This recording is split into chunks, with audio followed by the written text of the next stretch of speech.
Se déplacer d'une commune à une autre dans le district d'Abidjan est un véritable casse-tête. Il faut souvent 2 heures d'attente dans des gares de taxis communaux ou intercommunaux pour espérer avoir un moyen de transport et se rendre à son lieu de travail ou à son domicile. Une situation difficile qui prend des proportions inquiétantes depuis ces dernières années. Les matins, il n'y a pas assez de baka ni de woro-woro, donc il y a un peu de désordre. Pour avoir les véhicules, c'est un peu difficile, donc on est obligé parfois de beaucoup attendre aux heures de pointe, les matins et puis les soirs. Moi, je leur demande de beaucoup s'organiser. Pour gagner du temps, certains sont obligés de procéder à un covoiturage, un moyen plus rapide pour effectuer un déplacement. Quand on descend le soir, c'est pas du tout facile pour avoir un véhicule pour retourner à la maison.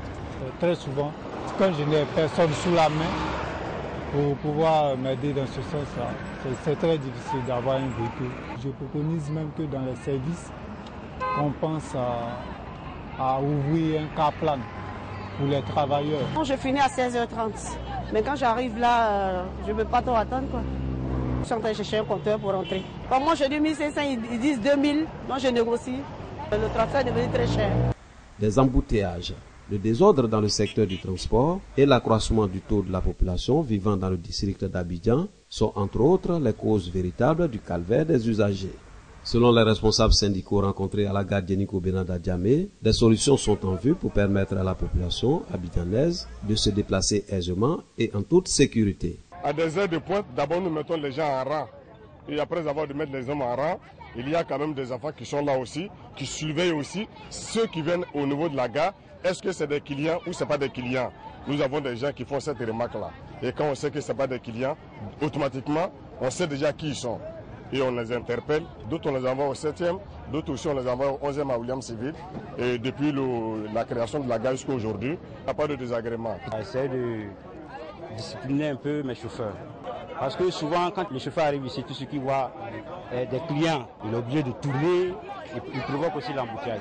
Donc c'est tout ça, moi aussi, j'essaie de les faire comprendre, d'arrêter, d'avoir une bonne conduite. Je demande aussi au gouvernement de nous venir en aide pour qu'on puisse caser ces chauffeurs, leur apprendre à lire, à écrire. En plus de la recette, tu dois faire un carburant. En plus du carburant, tu dois avoir quelque chose au moins. Et puis il y a l'enfant de quelqu'un aussi comme apprenti qui roule derrière toi. Donc il doit rouler aussi pour avoir quelque chose pour partir à la maison. Vraiment, il est obligé de faire des mauvaises conduites souvent. C'est ça qui fait qu'il y a du désordre. C'est ça qui fait aussi que vraiment il y a beaucoup d'accidents. À Yopougon, il y a une seule entrée, une seule sortie. C'est-à-dire l'autoroute. À part ça, on n'a pas d'autre voie ailleurs. L'État de Côte d'Ivoire a aussi pris des engagements pour faire face aux problèmes d'embouteillage dans les communes d'Abidjan. Le pont Harikona Bédié, les échangeurs de Makori et de la Riviera 2, la réhabilitation de la route Abobo-Agnaman et celle des voiries dans la commune de Cocody sont des chantiers entamés pour faciliter la circulation dans le district d'Abidjan.